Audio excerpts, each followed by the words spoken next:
n'aura jamais autant de services que finalement maintenant quand on est étudiant.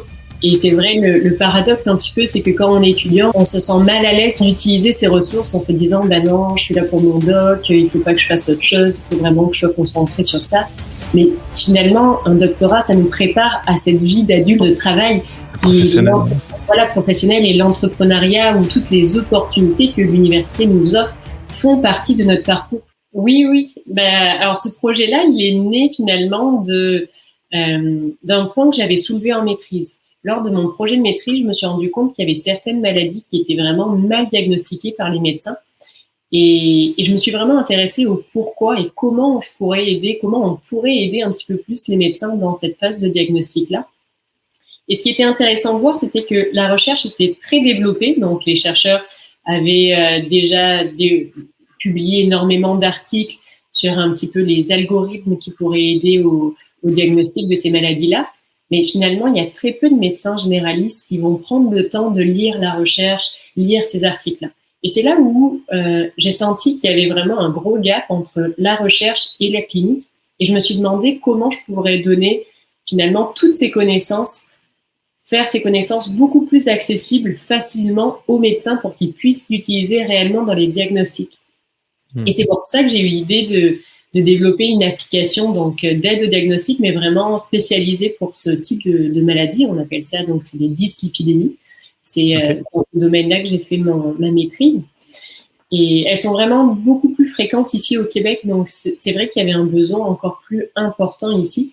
Et finalement, tout au long de quand j'ai commencé mon doctorat à McGill, j'ai vu qu'il y avait énormément de support pour développer ce type de technologie, développer justement ce côté entrepreneuriat. Et ça m'a quand même intriguée parce que finalement en recherche, on n'a pas cette idée, on pense à la recherche académique, c'est un petit peu l'objectif de beaucoup de personnes finalement au doctorat. Et cette voie entrepreneuriat, on n'y pense pas forcément. Et je me suis dit que ça serait peut-être une bonne idée. Donc j'ai commencé avec les programmes Dobson de McGill. Et ça m'a vraiment montré que oui, il y avait plein de choses à faire, qu'on pouvait réellement, il y avait des opportunités à saisir. Donc c'est à ce moment-là où je me suis dit, je vais créer mon entreprise, puis essayer de développer donc réellement ce produit-là. Et là, donc je suis dans ce cheminement-là. Actuellement, je fais partie du programme Innovink avec l'Université de Montréal. Et voilà, encore une fois, pour revenir encore à la vulgarisation, finalement, la vulgarisation est extrêmement importante dans l'entrepreneuriat parce qu'on a besoin d'expliquer qu'est-ce qu'on fait et c'est quoi les retombées de notre projet finalement à diverses personnes. Et ces personnes-là vont soit investir dans notre compagnie, soit vont devenir des mentors pour nous. Donc, encore une fois, la vulgarisation a été extrêmement importante pour moi et je l'ai bien vu dans mes programmes d'entrepreneuriat. À chaque fois, les compétitions, c'était des pitchs. Il fallait pitcher notre application ou notre projet en moins de 3-5 minutes. Et voilà, donc ça m'a fait sourire parce que les compétences que j'avais acquises pendant ce programme pour ma thèse en 180 secondes m'ont beaucoup aidé dans mon programme d'entrepreneuriat. Et les compétences que j'ai acquises dans l'entrepreneuriat m'ont également beaucoup aidé dans certains points de mon projet de doctorat.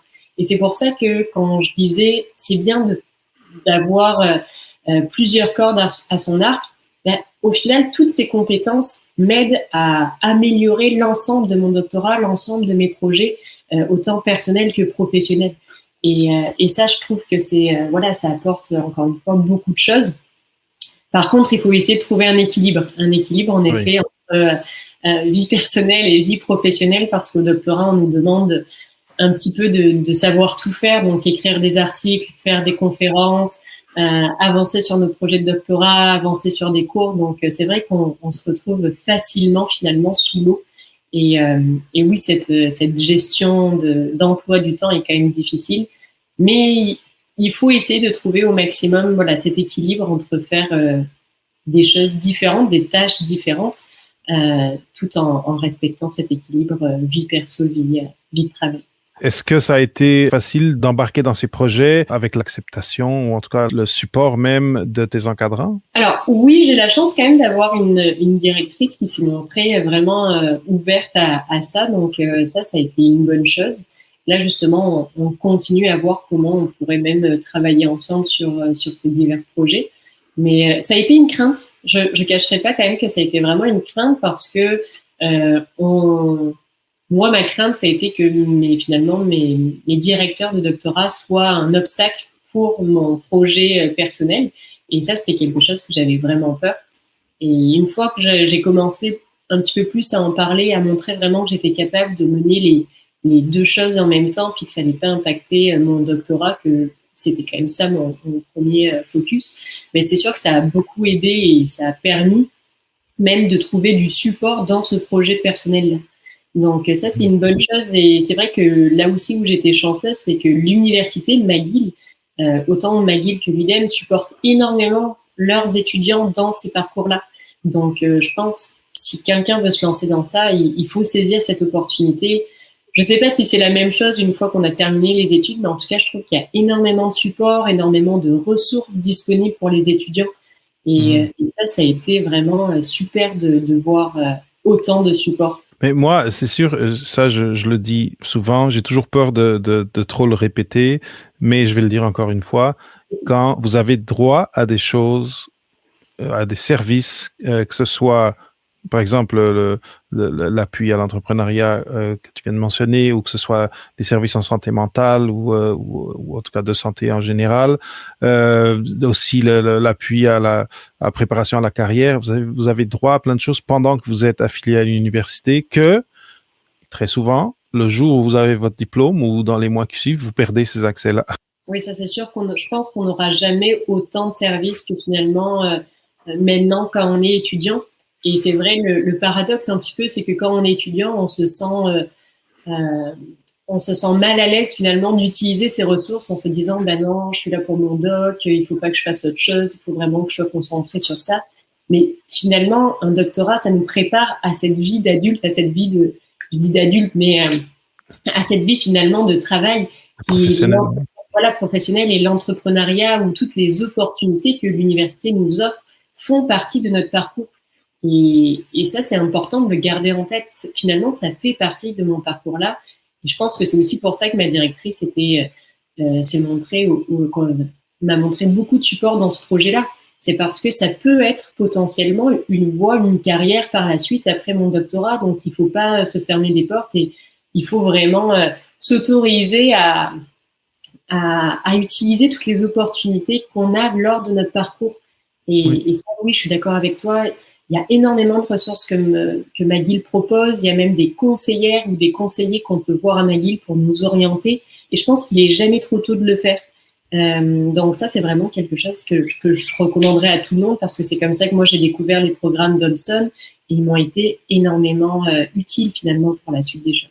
Maintenant, je suis très, très curieux de quelque chose que tu as dit, c'est à McGill, il y a beaucoup d'appui à quelqu'un qui est au doctorat et qui veut suivre un parcours, ou du moins explorer un parcours entrepreneurial.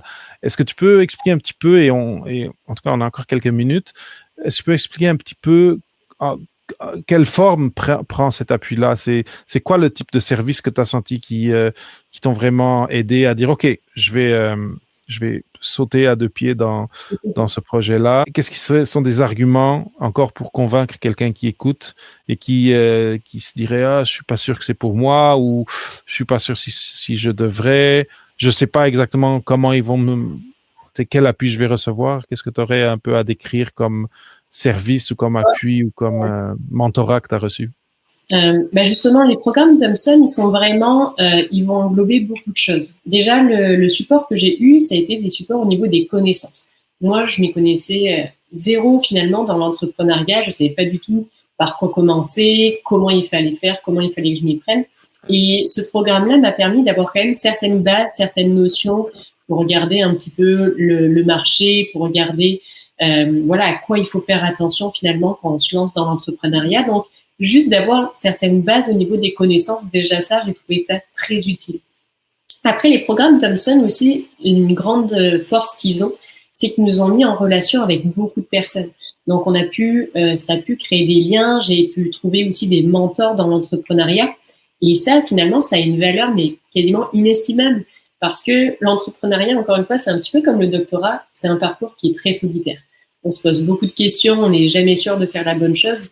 Donc, d'avoir un entourage, d'avoir plusieurs mentors qui nous aident, qui nous supportent à différentes étapes de notre entreprise, ça, j'ai trouvé ça extrêmement aidant. Donc, c'est pour ça qu'au début, oui, j'ai eu cette crainte-là.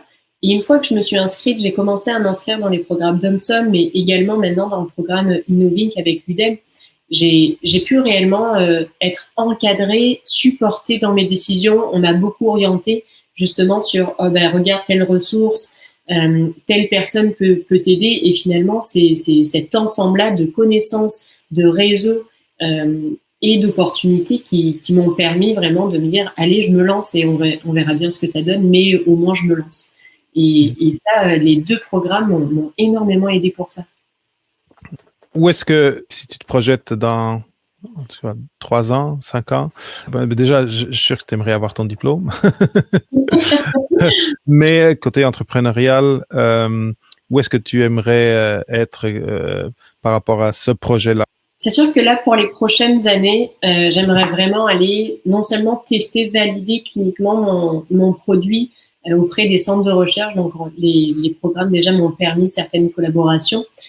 Donc, pour les prochaines années, j'espère vraiment d'être en mesure de l'offrir finalement, d'offrir mon application sur le marché, puis commencer à avoir les premiers retours, voir comment ça marche, etc.